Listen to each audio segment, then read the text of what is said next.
भाग गए। किसको आप कह रहे हैं, किसके तरफ आप इशारा कर रहे हैं? मेरा इशारा के पाठक सर की तरफ है, जो एसीएस शिक्षा विभाग थे और उनकी छुट्टी लगातार बढ़ रही है। पहले 17 तारीख तक थी, अब उसको बढ़ाकर 30 तारीख तक किया गया है। तो मुझे लगता है कि ये जो बदलाव हो रहे हैं, जिस तरह का मुझे लगता है शिक्षक चयन में जिस तरह की चीजें खामी आई है, तो लोग भागेंगे ही ना। पहले भागते थे कौन? जो नियुक्त हुए। अब कौन भाग रहे हैं? जो नियुक्त करवाने वाले लोग। देखिएगा, बहुत बड़ा घोटाला हुआ है ये। प्रथम पेज की बहाली में हम स्पष्ट बोलते थे और निश्चित रूप से दो चार पत्र जो जारी हुए हैं कि थंब इंप्रेशन लेंगे, फोटो का मिलान होगा, इस बात से सिद्ध हो चुका है। 1.0 में जो लोग कंप्लेन किया, आपको भी मालूम है कंप्लेन बॉक्स बनाया गया था, जिन्होंने कंप्लेन किया कि मेरा कट ऑफ से ज्यादा है, कट ऑफ जितना है, तो कुछ लोगों का रिजल्ट निकल गया, लेकिन कुछ लोग का क्यों नहीं निकला? ये बात है कि 1 लाख से ज्यादा एप्लीकेशन ग्रीवांस सेल में दिए गए थे। तो जिस बात की प्रामाणिकता आपने कहा कि सप्लीमेंट्री रिजल्ट को लेकर कोई भी इस तरह के सेल नहीं बनाए गए थे, सिर्फ ये था कि आपका प्रॉब्लम जो है, तो प्रॉब्लम तो काफी है। आप ही बताइए ना भाई कि मिनिमम कटअप को पार करने वाले लोग आया है रिजल्ट। तो बात अब क्लियर है कि के पाठक और अतुल प्रसाद जी, ये दोनों आयोग और विभाग की मिलीभगत का परिणाम है कि व्यापक तौर पर दोनों का जोड़ी और सुपरहिट जोड़ी, क्रेडिट लेने का जोड़ी, हम बड़े तो वो बड़े, हम बड़े, ये दोनों का लड़ाई झगड़ा भी खूब चलता है। तो उधर तो नीतीश कुमार, तेजस्वी यादव भी कह रहे हैं कि इतिहास रच दिए हैं। बिल्कुल इतिहास रच दिए हैं, लेकिन इतिहास इस बात के लिए रचे हैं कि कम समय में 3 महीना में आपने 2 लाख लोगों को नौकरी दी। बहुत बड़ी बात है, छोटी बात नहीं है। देश के इतिहास में कोई राज्य सरकार इतनी बड़ी नहीं दी है। लेकिन जब फर्जीवाड़ा का बात करेंगे तो उसका क्रेडिट कौन लेगा? क्रेडिट ले रहे थे ना जी, बड़ा बड़ा थंब इंप्रेशन का वो लिया जा रहा था। सेल्फी जोन कि हम लेंगे मुख्यमंत्री जी, जहां बाहर है नीतीश सरकार है, नौकरी की बाहर है, पता नहीं क्या क्या लिखा जा रहा है। नौकरी की बारिश है, नौकरी की बाहर है, नीतीश सरकार है, बिल्कुल। तो इसका क्रेडिट भी आप ले लीजिए। चलिए 1.0 में आपको क्या चाहिए? कुछ छूट रहा है? बिल्कुल छूट रहा है। सप्लीमेंट्री रिजल्ट को लेकर इस करकराती ठंड में आपको याद होगा कि हम लोग 4 दिन गर्दनी बाग में बैठे, उसका जनवरी महीने में बैठे, और कल भी बीपीएससी के पास सैकड़ों के शिक्षक अभ्यर्थी को आए थे। क्यों गए थे?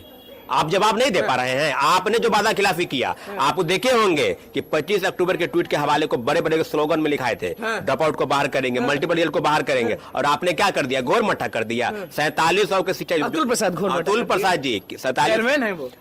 अरे भाई, तो चेयरमैन है तो क्या हो गया? कोई चेयरमैन नहीं बनाता क्या बीपीएससी का? यही आखिरी है, इसके बाद भी लोग बनेंगे। आपने लकीर खींची। मैं इस बात से बहुत खुश हूं कि कम समय में आपने परीक्षा ली, नौकरी भी दी। आपको याद होगा सीडीपीओ का परीक्षा, जिस दिन लास्ट परीक्षा था, इंटरव्यू था, उसी दिन शाम में रिजल्ट दिया। 68 का जिस दिन लास्ट इंटरव्यू था शाम में, और रात में रिजल्ट पब्लिक किया। इसमें कोई दो राय नहीं कि अतुल प्रसाद जी बेहतर परीक्षा कंडक्ट कराते हैं, लेकिन जो गलती हुई है उसका खमियाजा का भरपाई आप नहीं कर पाए। 1.0 में आपको सप्लीमेंट्री रिजल्ट चाहिए। जितने 24,000 पद खाली है, 1,20,000 पदों पर 1.0 में, और इसके लिए माननीय उच्च न्यायालय में याचिका दायर किया। एक नहीं, दर्जनों याचिका दायर की गई अलग अलग लॉयर से, बड़े बड़े लॉयर से। तो बात अब क्लियर है कि वकील का भरमार एकदम लगा दिया है सरकार के खिलाफ। हाँ, इधर से आइए चाहे उधर से जाइए, लेकिन इतना है, फंसना है सड़क से सदन तक, और आयोग से लेकर कोर्ट तक। सरकार को, बीपीएससी को और शिक्षा विभाग को हम लोग पार्टी बनाए हैं, और निश्चित रूप से पूरक परिणाम के लिए जो वादा खिलाफी हुआ,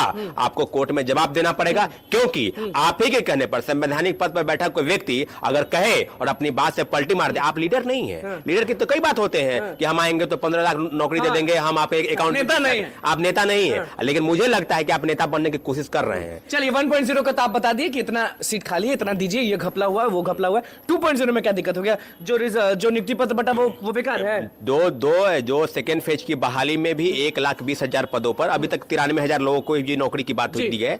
अभी तक भी पूरक परिणाम जारी होने के लिए जो सूची भेजी गई है 14,700, उस बात से लिए लगातार घमासान छिड़ा है कि 20 तारीख के पहले तक रिजल्ट दे देना है। एनी हाउ उनके तरफ से मैं इस बात 20 जनवरी उनके बात पर हम लोग भरोसा नहीं करते, क्योंकि जो चेयरमैन TRE-1 में धोखा दे दिया, जालसाजी किया, छात्रों को डार्क में रखा, उसके बाद में क्या भरोसा किए? आपने कहा था कि 1 से ज्यादा मल्टीपल रिजल्ट देंगे, ड्रॉप आउट बाहर होंगे, मल्टीपल रिजल्ट को करेंगे। अब फर्जीवाड़ा का तो लिस्ट निकाल लीजिएगा ना, तो आपका डाटा कहां से कहां चला जाएगा? वो निकाल के आप आइए। तो मतलब कि 20 तारीख पर आपको भरोसा नहीं कि 2.0 में सप्लीमेंट्री निकाला जाएगा? नहीं, हमको भरोसा नहीं है 20 तारीख पर। क्या करेंगे शिक्षक अभ्यर्थी? शिक्षक अभ्यर्थी TRE-2 की इंतजार कर रहे हैं। TRE-2 के वाले जो पूरक परिणाम 14,700 से एक रिजल्ट कम नहीं आना चाहिए। अगर आप लगाते हैं तो फिर आपने जो एक महीना का लगाया था ना फाउंडेशन धारा 144 वो खत्म हो गया है। अब बीपीएससी का और शिक्षा विभाग का घेराव करेंगे और बीपीएससी का घेराव करेंगे। आपने वादा खिलाफी क्यों किया? टीआरई 1 में बड़े पैमाने पर फर्जीवाड़ा हुआ, उसका दोषी कौन है? क्रेडिट कौन लेगा? आप लीजिएगा क्रेडिट कि हम परीक्षा कराए, ये धांधली चल रहा है। कोई हाथ धोने गया कल पर से तो गायब हो गया है। 300 शिफ्ट पे कोई बैठ ही नहीं रहा, पढ़ा कौन रहा फिर?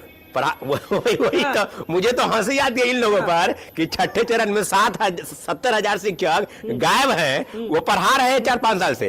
और कोर्ट जब पूछा गया माननीय उच्च न्यायालय देगा क्या हुआ उनका, तो फोल्डर गायब हो गया और उसका फाइल जल गया। इन लोगों का दलील।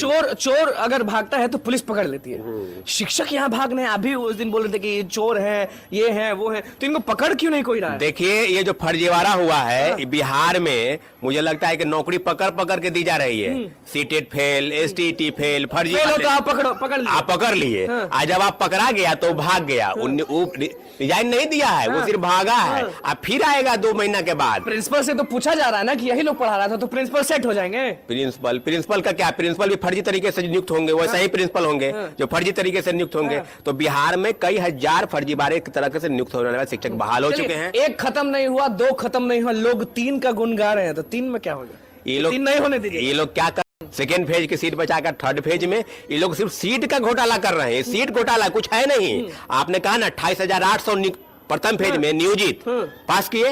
हम लोग का डाटा है कि 40-45 हजार पास किए, लेकिन उन्हीं का डाटा हम मानते हैं। 28,800 कितना हुआ? 90,000 में अब 30,000 घटा दिए, 60,000।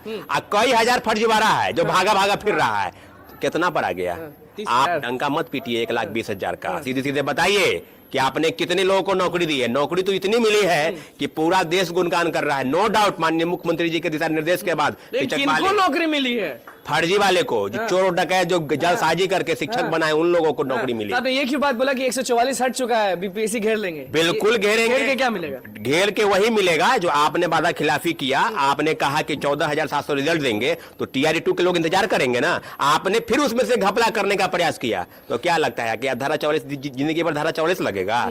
आपसे पूछा जाएगा, आप भागिए मत, ट्वीट मत कीजिए, आप प्रेस के सामने आइए और कहिए प्रेस वाले को, खासकर बिहार के 4 प्रमुख लीडिंग पेपर जो आज चुप है, क्यों चुप है? शिक्षक बहाली में फर्जीवाड़ा हुआ, आपको चुप्पी कौन लगाया है? जब प्रेस चुप हो जाए, जब लोकतंत्र का चौथा स्तंभ चुप्पी मार दे, तो समझ लीजिए कि कितना बड़ा भ्रष्टाचार शिक्षक बहाली में हुआ। और हम लोग मरते दम तक बोलेंगे, क्योंकि आपने बहाली के नाम पर जो घोटाला किया, गलत लोगों का चयन किया, इसके नाम पर बिहार की शिक्षा व्यवस्था नहीं बदलेगी। बड़े पैमाने में फर्जीवाड़ा टीआरई 2 में, और टीआरई 2 में जो हुआ, हिंदी भाषा के पेपर की अर्हता को समाप्त की गई, उसके मामले भी 2-3 याचिका दायर हो चुकी है। और जल्द से जल्द हम बैठक बुलाएंगे, क्योंकि टीआरई 2 में भी जो व्यापक गड़बड़ी हुई है, इसके खिलाफ में भी माननीय उच्च न्यायालय जाएंगे। इतना जो आपको लग रहा है कि छोड़ देंगे और टीआरई 2 के बाद करके टीआरई 3 के बाद करने लगे, बात पहले 1 से शुरू होगा, फिर 2 में जाएंगे और तब 3rd में जाएंगे। लेकिन इतना जरूर होने नहीं दीजिएगा। अरे भाई होने परीक्षा रोकने, परीक्षा हो, नौकरी मिले, इसके लिए कहां कोई इनकार कर रहा है। लेकिन बहाली की प्रक्रिया में जो खामी है उसको दूर करने की जरूरत है। टीआरई 1 में से लेकर